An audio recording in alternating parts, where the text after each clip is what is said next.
Hello and welcome back to the Puncher's Chance podcast. In today's episode, we're going to be previewing next weekend's fight.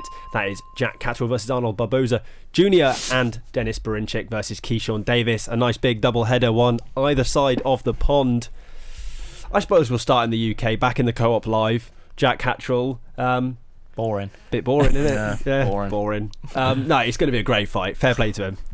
And it's not for a world title, though. That's why I keep on. Whenever they announce a Jack Catterall fight, I'm like, oh, this is the world title fight. He's waiting so long for this world title shot, and he's got a very tough opponent in front of him on Saturday night, Arnold Barboza Jr. He's already over here in the UK. Last Thursday, they did like some sort of what was it? A face-off, like a gloves are off sort of style interview.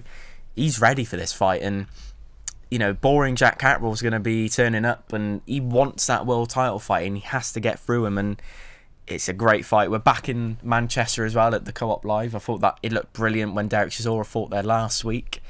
I'm looking forward to it.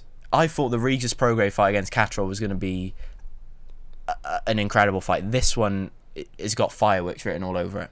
Yeah, it should be a good fight, and let's be real, it should be 31-0 versus 31-0. It is for majority of boxing fans. Jack Catterall for me is still alright. He's not undefeated, but he is still undefeated for me, and he should be undisputed. But that's what I was going to say. It's just how unforgiving boxing can be is the fact he's had about 50 interim world title fights, still waiting for a shot, and realistically he should already be undisputed. Yeah, it's harsh, it's brutal, but the game's a game. And, it is a winnable fight for him. It is a winnable fight. If you're looking at interim titles or world titles in that division, there's certainly people I'd want to fight less than I would want to fight Barboza Jr. And so I think he'll be seeing this as a very real, very possible victory that can push him on to maybe getting that Teofimo Lopez fight, who's obviously the WBO champion, and I think would be a good fight. That's the one that to see it in the UK. That's the one that you want, Serena. Yeah, but I think Teofimo Lopez is probably going to be stuck with Richardson Hitchens for a while because they've got a potential fight coming up. But who knows? Yeah, it's just annoying that when you talk about a Jack Catterall fight, everyone goes back to that night in Glasgow where he should have won that world champion. He should have been undisputed, and that's in a way sort of stained his career. But a lot of fighters might keep looking back on themselves and thinking, oh, that was my night to shine, I didn't get it, won't get motivated again. But he's come back, destroyed Jack Catterall in their rematch in Leeds, and he's fought his last fight against Regis Prograis was an impressive performance, and now he's going in there against Arnold Barboza Jr, who's a serious operator in this division. He was on that Latino night in Riyadh a couple months back. He's a real threat, and like you said, it's for his 51st interim title fight.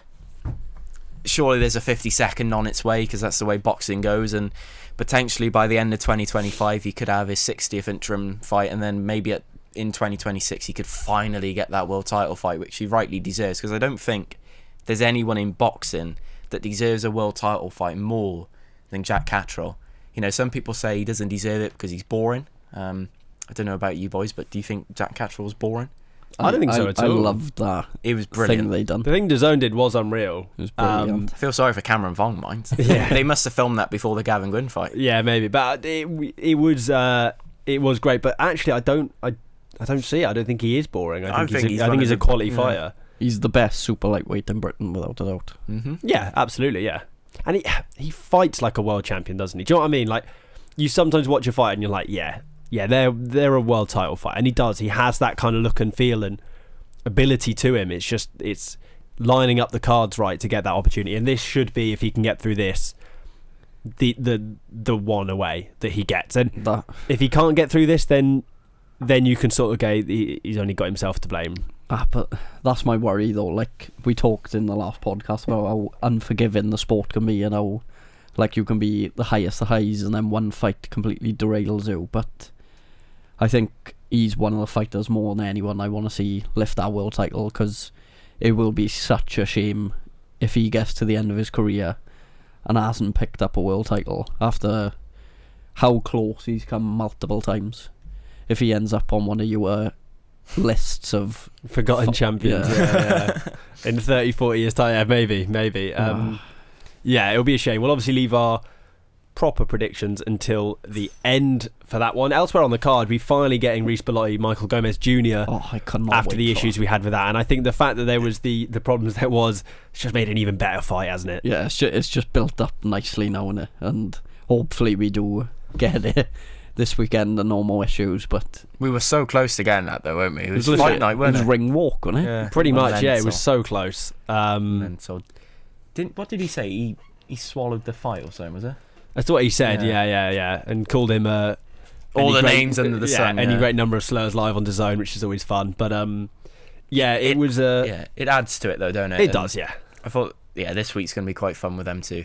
Face-offs and everything. You know, as talked about earlier, Jack Catterall, Barbosa's face-off. Imagine these pair facing off now and seeing what they got to say to each other. Looking at, I didn't expect this card to be that good, but looking at it now, you've got Robbie Davis Jr., Pat McCormack, which, I mean, that's a great fight. Zalfa Barrett's back finally. You know, it seems like ages since he was last in the ring. Well, it was Jordan Gill, wasn't it? was And he's back in Manchester as well, which is good. William Crawler as well. Yeah. Crawler's opponent as well is the only one to beat Bilal Fawaz. Is he actually? He's the one to beat him. Fair play. That's you've done your research there. So Fair play to you. It's a good like win for Crawler, mind, to get that. Yeah. Like, and I mean, Crawler, he's done unbelievably well for himself, because we're talking about a fighter that's 6-0. We're very much still talking about a prospect here. But actually, if I ask you to name me 2-3 boxers from Manchester, him and You're Pat probably Brown gonna name him. together are gonna make a lovely little combo for Eddie, Matchroom yeah. over the next few years Yeah. in Manchester. yeah, absolutely.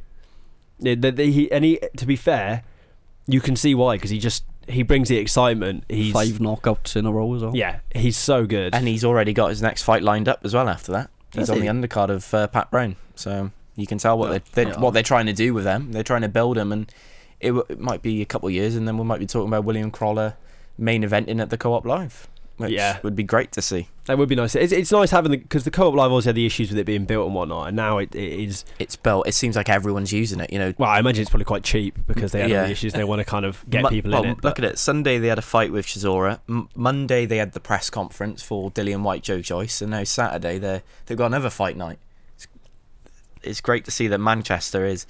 Well, back in the day now, it was London that a lot of the fights lately, all the big ones have been in London, but now they're starting to go all around the place, all around the country, and it's great to see.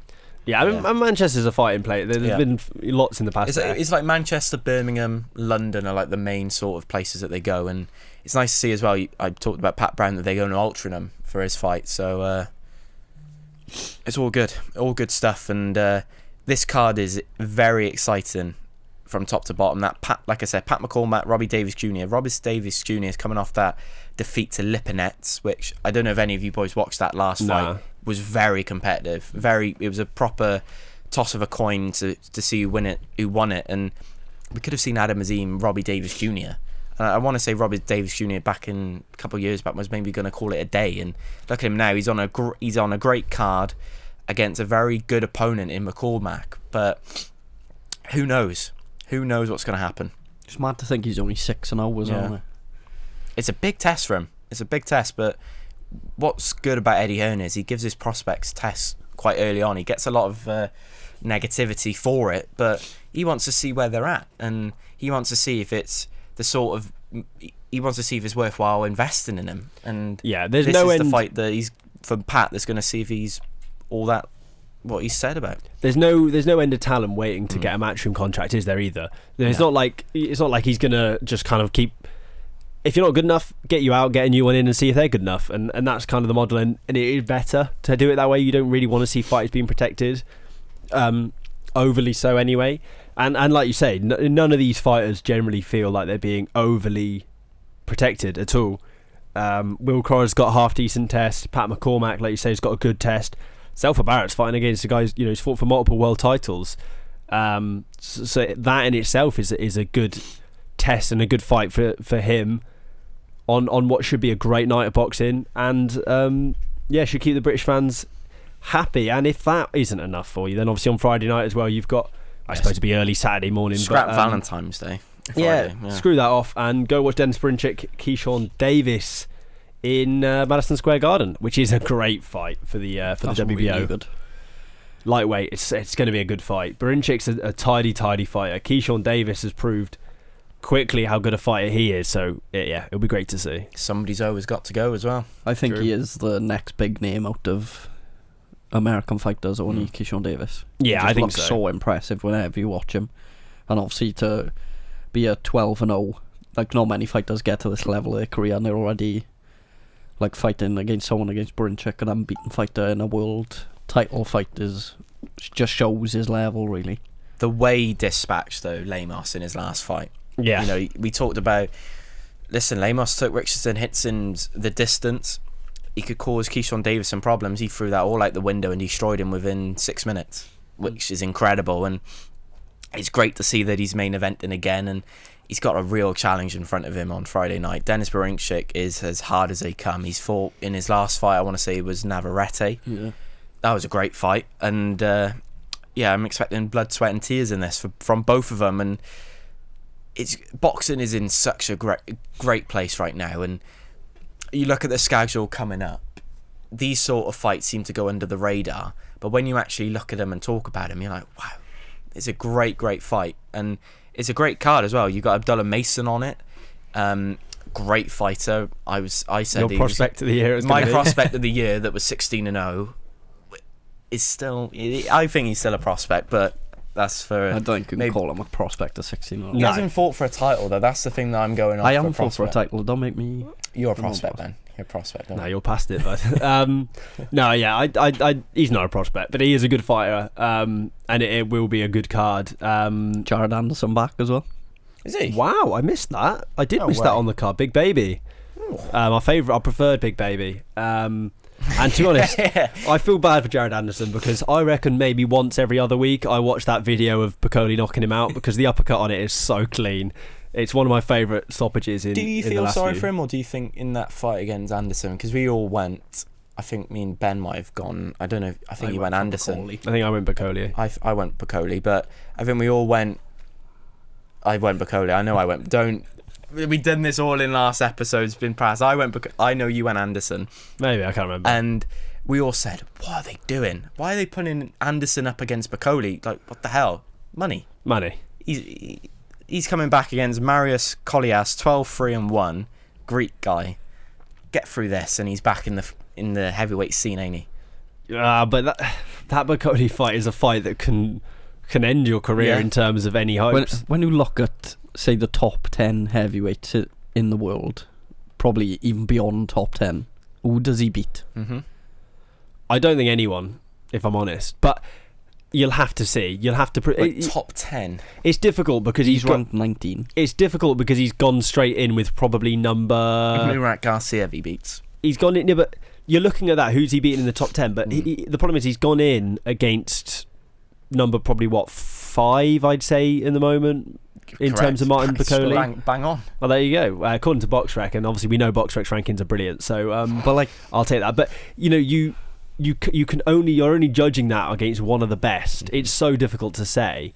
We talk about fighters in the top 10, and like you go, oh well, Moses Atoma I think will beat him, and him. But you're not saying, oh, Moses Atoma is going to chin Belotti. Moses Atoma is going to chin Usyk or Fury or whoever. No, I'm not saying that. Because there is such a big jump up between those top heavyweights and the kind of people on the outskirts of the top 10. So I think it's harsh to say at this point that you don't think he could beat anyone in the top 10. But I don't think he beats anyone above him in the rankings. I'll have to have a quick maybe look. Joe Let me have a Joyce and look. Pulev. He beats Joe Joyce, I think. He could box smart. What's against Joe Joyce doing boxing still? I think he From beats 16 Joe up. Joyce. I think he beats Dillian White. Yeah. And Justice Hooney could be. I think he intriguing. gives Hooney, Chisora, Pulev, and Wardley a test. Otherwise, Wardley I as well. think he gives him a test. Oh. I think I think you're being harsh on him. Do you think I just if he gets through this, because it's a tough fight against the Greek number one, there's only one active heavyweight from Greek, so it's a Greece, Just a be careful massive fight. Yeah. mentioning heavyweight divisions with not many fighters in them. That'll get you in trouble that well. I was going to say, As I know from let's not experience chuck any from the, things up of me slagging off Jared Anderson. No, I don't want to get... Jared Anderson, if he gets through this, a sort of fight against Filip Hrgović, we saw what that did for Daniel Dubois' career. That could be incredible. I think Hrgović beats him. Really? I think Hrgović has passed it now. I don't know. I think it'd be interesting to see. And I suppose it's interesting that we're talking about this because he has been rushed early into that Piccoli fight, and so it's so hard to say where he is. And so there is interest around him this weekend. It Yeah. completely went over my head. Yeah, same. I missed it, and I suppose that's probably part of the thought is to get him kind of out the limelight a little bit. Nice surprise, Alice. But yeah, it is a good card, and that main event is just so. Every time I look at it, it's so good. It's the styles as well. You've got like a dangerous, explosive fighter in Keyshawn Davis, young, hungry, ready to go against Denis Berinchyk, a Ukrainian, so he's going to be hard as nails. 35, so he's experienced. He's got the belt already, so he's going to want to keep hold of that. It just has the recipe for. And I know I'm saying this now, and it's going to be shit. Now I've said that, it's going to be a bore fest. But it is, like, on paper, that is just such a perfect matchup. In terms of your first world title shot, a 36-year-old Ukrainian champion is really not what you want. No. It's not what you ask for, no. It's not going to be an easy night's work. Whether you're the better boxer, whether you're the more talented fighter, whether you're going to have a better career than them.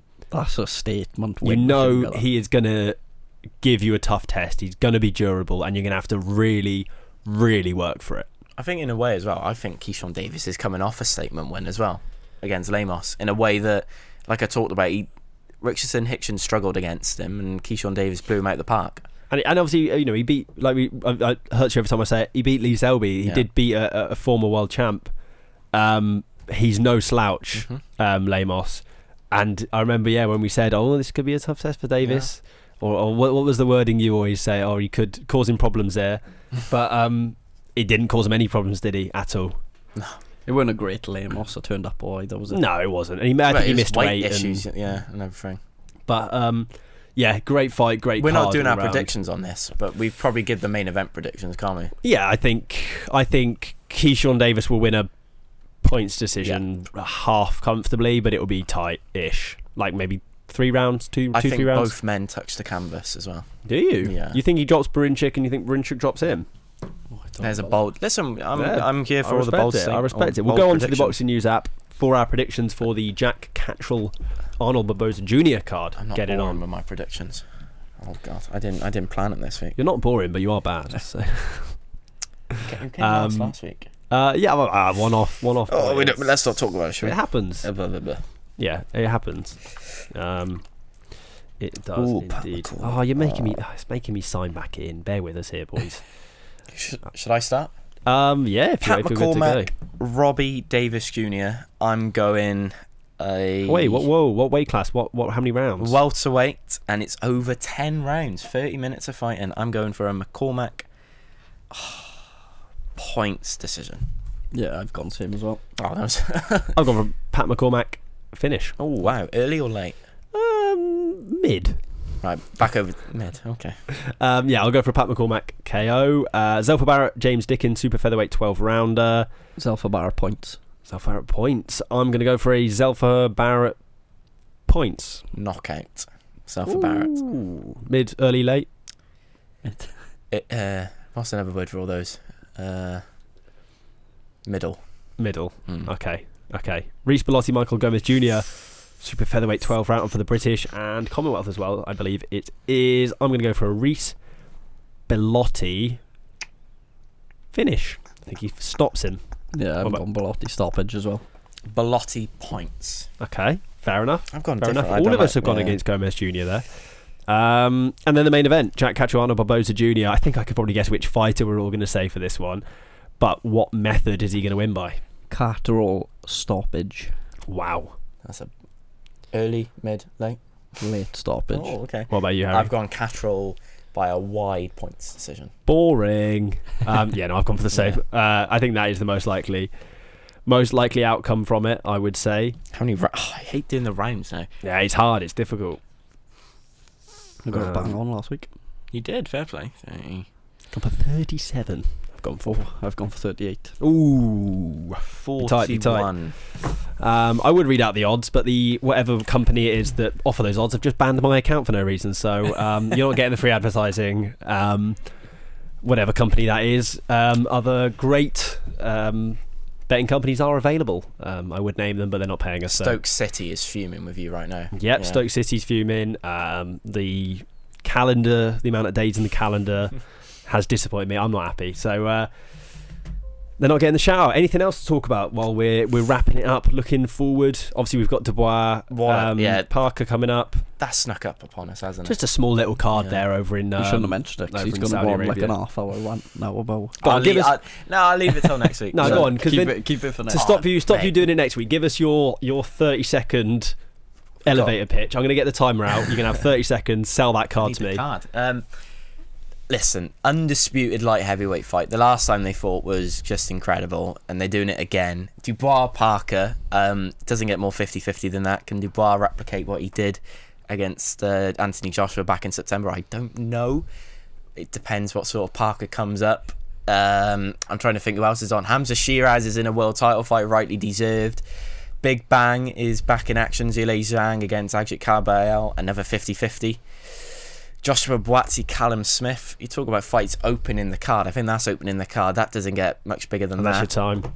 You've done well there. But what fight have I missed? You have missed. Have I missed the Shakur Stevenson. Floyd Schofield. Yeah, but we all know who's going to win there. Ortiz. And Virgil Ortiz. That's an incredible fight, Ortiz and Madrimov. Yeah. I mean, that's all on one card. it's mental, isn't it? What time is it starting? That's all I want to know. 7 main events in one card. Yes. 7 main events Thank you, Turkey. in one card. And now he's got Canelo Alvarez for 4 fights as well. Yeah. Oh, yeah. I suppose we haven't spoke about this sort of official announcement of that. So what that is going to be is William Skull. William Skull for the IBF. It's good, mine. He's literally gone to Jake Paul. I'm more powerful than you. Get out the way. I'm having him for 4 fights now. Yeah. And, I mean, I think Turkey's been played by Canelo. You're right. I don't think Canelo ever had any intention of fighting Jake Paul, but he knew that if he pretended like he was going to take that fight, then he knows he can then say to Turkey, if you want me not to take this fight, you're going to have to pay me tenfold because I'm going to earn hundreds of millions in that fight, so I want hundreds of millions and some from you. So I think he knows what he's doing. He outpaid Netflix. Yeah, mental. It is mental, and I fair play to Canelo. I think he's played in there a little bit. I still think he could fight Jake Paul after the 4 fights. Maybe after it. But what we're going to get instead, when he's 70 odd, is William Skull for the IBF, which then means May. Should fight then Terence Crawford for undisputed in September. Terence Crawford's put a weight. He was on the scales, 196. So yeah, he's big. Yeah. He's big. He's been on the Ben diet all week. But keep them up. Keep the punches up. Yeah, and then possibly we get a rematch next year as well. That's fair. That's entirely fair. Maybe we get a rematch with Terence Crawford, which will be another great one. And then Jake Paul main event on a Rio Teason card against Canelo. Why not? Who says no? That's the fight boxing needs. Is it now? That is the fight boxing needs. In Riyadh. Mm-hmm. Main event in. See, I think Tyson Fury Chisora is the fight boxing needs. Knocks out Canelo. Yeah. And then I still want to see Wayne Briggs in the boxing ring again. Mm-hmm. I just thought I'd throw that in. I think what fight do I want to see? I'd like to see the Guote come out again. So Katie Taylor Chantal Cameron rematch would be nice, I think, for me. But you're such a hater boy. Yeah, a little bit, yeah. You know me. So we've got brilliant stuff coming up in all of boxing. It's mental, isn't it? Yeah. He's gonna get jumped on. Yeah, probably. We've got so much coming up. Yeah, I'm trying to think. I'm looking forward to seeing where she goes next as well. Are you? Yeah. What, Katie Taylor? The fighter in subject that we're talking about right now. Yeah. Upper Clarissa Shields. That's all I got to say. I agree with you, by the way. I think with me or her?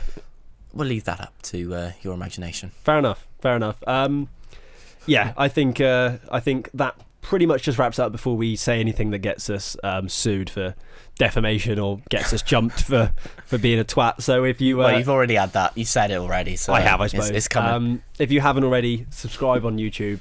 This might be the last podcast we ever record. So if you want to be there at the moment the podcast died because I was jumped. Then check it out. Spotify for the audio episode if that's what you prefer. Twitter for all that good stuff. Instagram, TikTok, LinkedIn, Blue Sky, Threads, everywhere you can look, you'll find us. Thank you all for listening. We'll catch you all next week.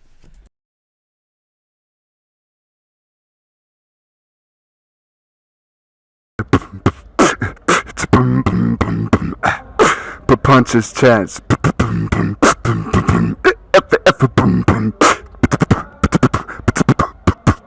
Punches Chance Podcast.